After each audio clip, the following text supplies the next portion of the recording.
we're going to start off with the hyoid bone. Okay? Very simple. Right here, you have the body. These two things are the lesser horns and the greater horns. That's it. Body, lesser, greater horns. That's all it is. So, next we're going to get to the clavicles. Okay? Now, this thicker end is the sternal end. This nice and thin end on the other side, that's the acromiole with an L at the end. Okay? There's a process on the scapula which is called acromion with an N. So on the scapula it's going to be acromion. On the clavicle, when you put it this way, you say the L. That's acromiole.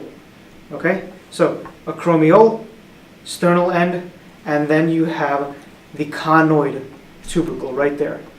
Okay? Conoid tubercle. So, how do you tell left and right? Sternal end goes to the sternum, so that has to be medial.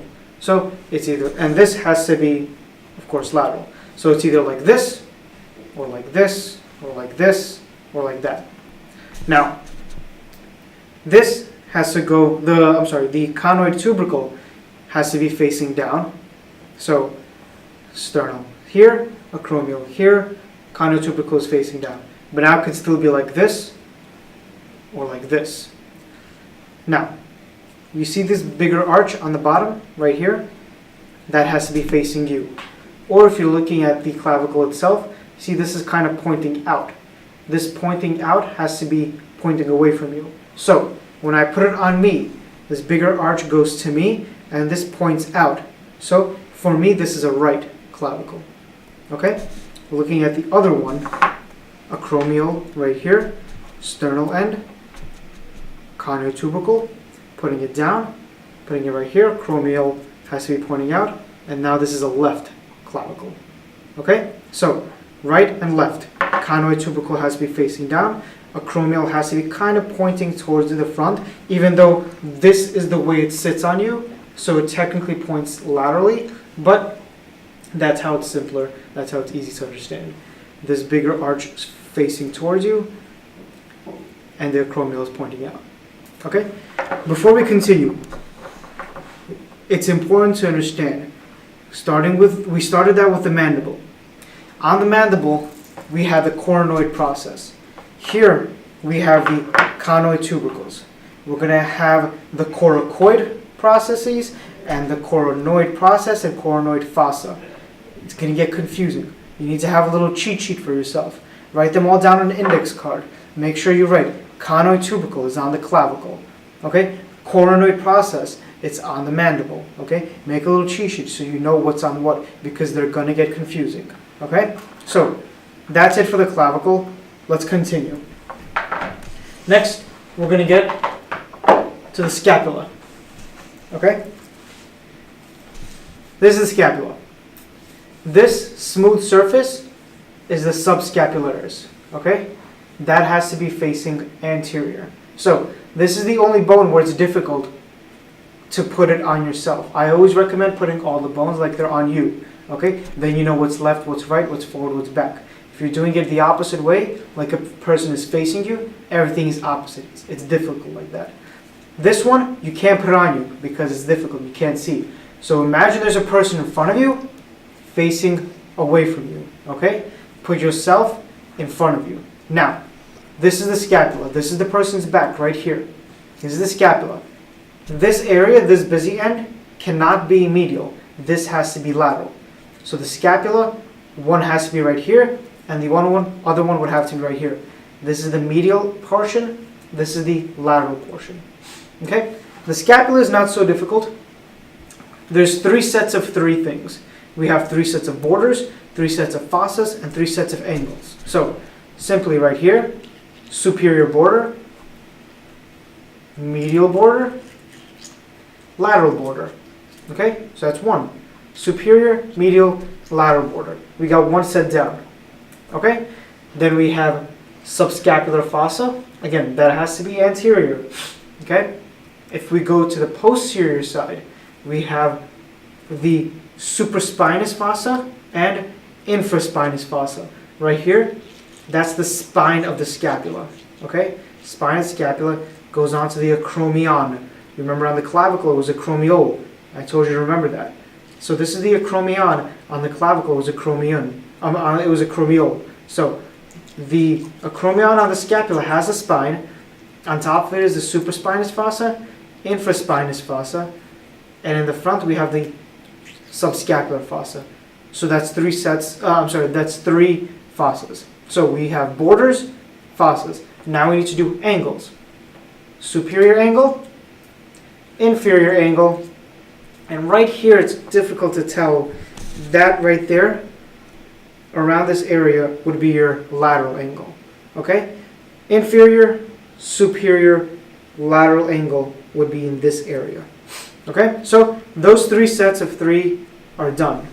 So as we mentioned earlier, we have the acromion spine. Okay? This is now on the scapula. We have the coracoid process. Okay? Right there. That's the scapula. I'm telling you guys, you need to make a little cheat sheet for yourself because it's going to get confusing. Coracoid process is the one without the spine. The acromion has the spine. The coracoid process is connected to the glenoid tubercle right there. And this whole thing is the glenoid cavity. That's where your humerus sits, that ball and socket joint. Okay, so acromion, spine, coracoid process, glenoid tubercle, glenoid cavity. And that's the whole scapula. Okay, so very quickly let's go over it again. Subscapular fossa, supraspinous fossa, infraspinous fossa, the spine of the scapula, acromion, coracoid process, glenoid tubercle, glenoid cavity, superior, inferior, lateral angles, superior, medial, lateral border. Okay? Again, remember, just like your spine, the spine of the scapula is posterior. So if there was a person facing away from me, it would be like this. The person is right now facing you. This is the back, this is the front of the scapula. This smooth surface, that's the medial border. There's nothing there. But you see it's different here. You have that glenoid and coracoid and acromion here. That's where your humerus goes. Okay? That's lateral. That's the scapula. Now we're going to move on to the humerus. Okay? Again, you need to know left and right humerus. Everything in the appendicular, you need to know left and right. So, we're going to start on top and then we're going to figure out how to tell whether it's left or right. Here, we have the head of the humerus. We have the anatomical neck going right around the head. Surgical neck would be right here. Surgical neck of the humerus. Okay? Now, next we have the greater and lesser tubercles. Okay? Intertubercular sulcus of the humerus is right there. Next, we have the deltoid tuberosity right there. The shaft of the humerus. And again, I want you to hold it like it's on you. I'm holding it like it's on me right now. Alright? So, you have two epicondyles, a medial and a lateral. Okay? So we're going to figure out which one's which first. First you need to turn it around. You see this big hole right here? That's the olecranon fossa. That has to be in the back, an anatomical position. Okay? So we're going to put that facing down, like that. So now this is forward. So we know it's either like this or like this on our body. And you see how the head of the humerus is pointing this way? That has to go towards the glenoid cavity of the scapula. So it has to go like that. So if this is a right scapula, that means this has to be a right humerus because that fits perfectly. If this was a left humerus, that means it would have to go here. So that doesn't fit. So olecranon is on the bottom. This whole thing right here is the trochlea with an A at the end. You can follow it and bring it right here. Trochlea. Okay? That's medial. Right here is the lateral condyle. So medial condyle is the trochlea. Lateral condyle is the capitulum. So if we put it like it's on our us, we have the capitulum, which is by the thumb. Trochlea is right here. Then we have the coronoid right there, the coronoid fossa right there, and the radial fossa right there. Okay, so coronoid fossa, radial fossa, capitulum or lateral condyle, trochlea, medial condyle. Now this is the medial epicondyle, and this is the lateral epicondyle. Okay? So again, head, anatomical neck, surgical neck goes around the whole thing like that. Greater lesser tubercles, intertubercular sulcus. You have the deltoid, shaft of the whole bone. You have the capitulum, trochlea, medial epicondyle, lateral epicondyle. This is the coronoid fossa. This is the radial fossa. And then when we turn it over, again, you still see that trochlea, and that's the olecranon fossa. Okay? So again, this is a right because you have this big bump is medial, or you can remember the capitulum is next to the thumb, which is lateral. So I'm going to leave this here. Now we're going to look at the ulna and the radius. Starting with the ulna, a bit more complicated than the radius. Ulna, right here. First of all, how do you tell it's an ulna? There's a U right there when you look at it. Okay? And that's how you know it's supposed to be up. So it's either like this or like this. So it's either left or right like this. The U has to be up on the ulna. So now, right here on the back of that top portion is the olecranon. Okay? We had on the humerus the olecranon fossa, and that's where this would articulate with. This portion of the ulna, the olecranon. Here you have the top portion of the inside of that U is the trochlear notch. This ends with an R. Trochlear notch. And the humerus, it was a trochlea. Okay? And then here you simply have coronoid process. Here on the humerus you have the coronoid fossa, articulates with the coronoid process of the ulna. Okay? Olecranon, trochlear notch, coronoid process. Right there. See this tiny one? This small fossa? That's the articular area for the radius. So radial articular area. You have the shaft, and then right there, styloid process. Same thing like you have on the skull. Right next to that mastoid process, that's the styloid process. Okay? So we know that ulna has to be medial when it's in an anatomical position. So the U is up, so it's either this way or it's this way. Now that radial notch right there where the radius articulates, that has to be where the radius is going to be. So if we know that the ulna is medial and put the ulna right here, that means that the radius has to be right here, and that's not the case. We put the ulna right here, that radial notch is pointing laterally, and that's where the radius goes. Okay? Now we're going to get to the radius. So, right here you have head of the radius, radial tuberosity, very important. The ulnar notch, that's where the ulna articulates, that's on the bottom, and the styloid process. Again, same thing as on the ulna. Styloid process, ulnar notch has to be on the bottom and has to be pointing medially. Radial tuberosity, head of the radius. Okay? So, this is how they would articulate together. Okay? And then when you do pronation or when you do this, they're in supination. Now when you cross over and do pronation, that's what would happen. Okay? Something like that. Right? So don't forget, the head of the ulna is on the bottom. It's the only bone that has the head on the bottom. Okay? So that's it for the ulna, radius, and humerus. Okay? Now, let's get to the hand. So, the hand is simple. Usually students use mnemonics. Whatever helps you, you should use for yourself. I remember this. That's your pinky going all the way down. That's your pisiform. Okay? You have two sets of 4 bones. 4 on the bottom, 4 on top. 1, 2. You see these 2 fused bones? That's technically 2 separated bones. So that's 3 and that's 4. Triquetrum and pisiform. Okay? So 1, 2, 3, 4, they're fused only for the purposes that they don't get lost. In real life, in your body, they are not fused like that. So 4 on the bottom, 1, 2, 3, 4 on top. Okay? So this big one is scaphoid, lunate, triquentrum is the third one, pisiform.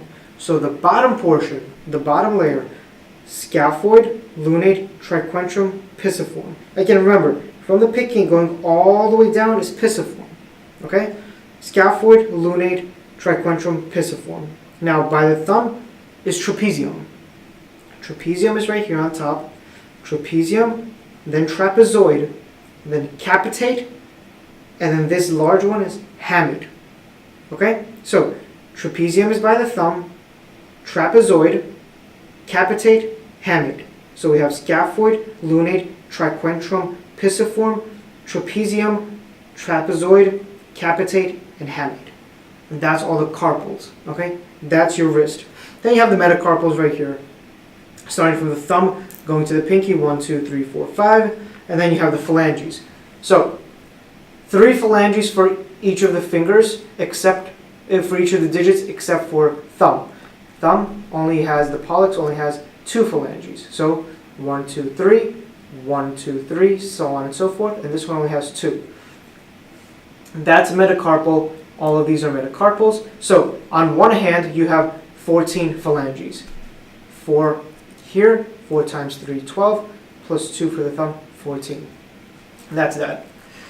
That's the hand. Next, we're going to move on to this. Okay? Pelvis. This is a big bone. Some students only need to know the 3 fused bones. We have the ilium. We have the ilium, which is this bigger portion. Pubis, which is this part. And the ischium. If that's all you need to know, that's good. If not, we're going to get into more detail right now. So, ilium has that iliac fossa right here. Okay? And that iliac crest right on top. Iliac crest, iliac fossa. Like I said with the sacrum, the sacrum had that auricular surface on the sides or on the side of that ala. Same thing here. You have the auricular surface right there that articulates with the sacrum, and it's called the auricular surface. Now, how do you know whether it's left or right? Auricular surface goes in the back because that's where your sacrum is. Put that in the back. Orbiturator foramen, this big hole, has to be in the bottom. So it has to be like this. This has to be right. Not like this, because then that's in the front. Auricular surface has to be in the back. So, now that that's the case, we can go to the spines of the iliac, of the ilium. You have, since we know this is the front and now this is the back, anterior, superior iliac spine. Anterior, inferior iliac spine. Then you have in the back, posterior, superior iliac spine. And then posterior, inferior iliac spine. Okay? Again, anterior, superior iliac spine, anterior, inferior iliac spine, posterior, superior iliac spine, posterior, inferior iliac spine. Still part of the ilium is this big notch, greater sciatic notch, okay, right on top of there. All right, now let's get to the pubis. You have this whole area is the pubis area. We have that obturator foramen, the only hole here. You have the inferior and superior ramus of the pubis, okay. In the back, this is where the femur goes, the head of the femur. You have the acetabulum or acetabulum, okay? Acetabulum, obturator foramen, pubis is right here, ramus, superior ramus, inferior ramus, okay? Now the ischium. Now with the ischium you have that lesser sciatic notch. Ilium had the greater sciatic notch. Now you have the lesser sciatic notch. You have the ischial tuberosity, which is right here, and the ischial spine. Excuse me. So, to recap, Ilium is the bigger portion on top. Iliac crest, iliac fossa, auricular surface. Auricular surface has to be in the back, posterior. Obturator foramen has to be in the bottom. This is a right. Anterior superior iliac spine, anterior inferior iliac spine. Posterior superior iliac spine, posterior inferior iliac spine. Greater sciatic notch is right there. Pubis, obturator foramen, inferior superior pubic ramus, ischial spine, lesser sciatic notch of the ischium. It's part of the ischial bone. The back is the ischial tuberosity. Now, when you join both pelvises together, right in the middle right there will be a fibrocartilage. That's the pubic symphysis, right in the middle there. Okay, so pubic symphysis right there. That's it for the pelvis. Next, we're going to get to this big dinosaur bone. Okay, femur. After this, it gets pretty easy. Femur, tibia, fibula, and the foot are not so difficult. So, starting on top with the femur. That is important. Every professor loves to ask about this. Fovea capitis. Okay? Fovea capitis is inside the head of the femur. Fovea capitis. It's the head. That's the neck of the femur. Now, these aren't tubercles. Now these are trochantars. You have the greater and lesser trochantar.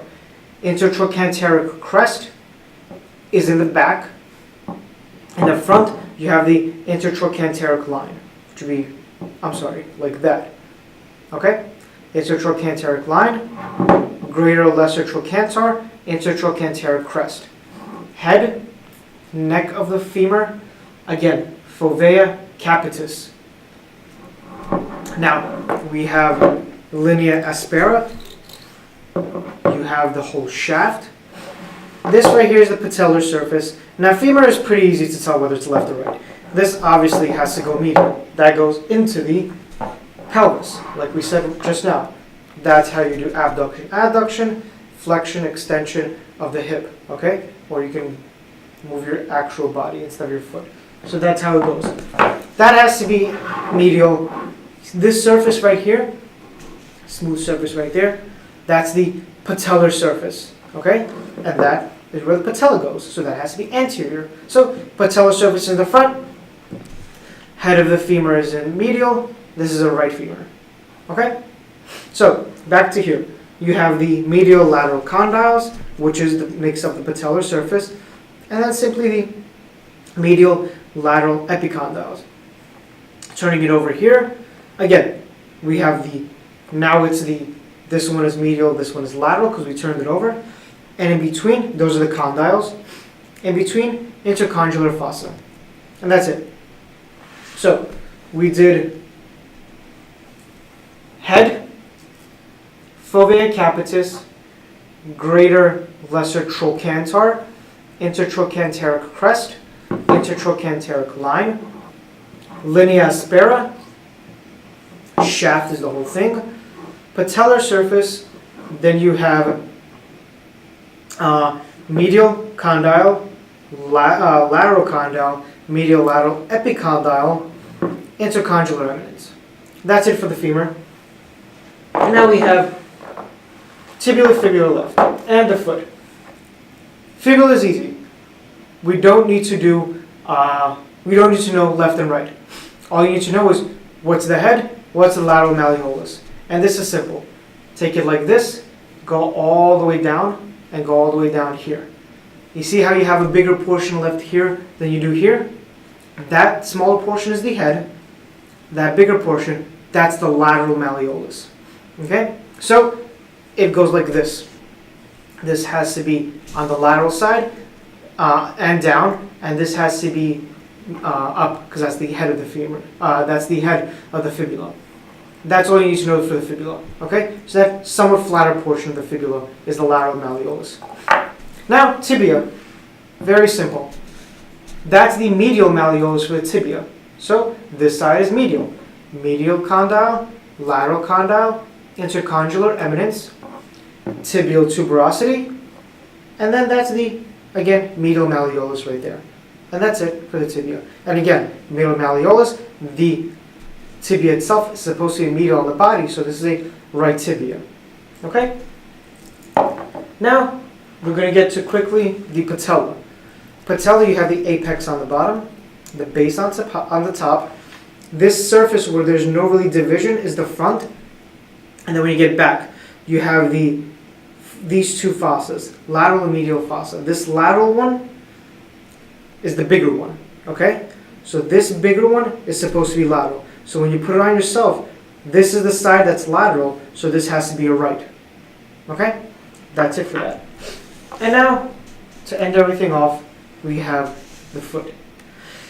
Right on top here, talus, the first thing that you touch on top, the calcaneus.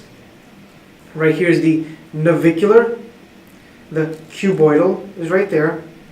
And then you have the medial, intermediate, and lateral bones right there. Okay? So, again, talus, calcaneus, cuboidal, navicular, and then you have the cuneiforms, medial, intermediate, and lateral. Okay? That's that. And then the metatarsals, and again the phalanges. And that's it for the bones.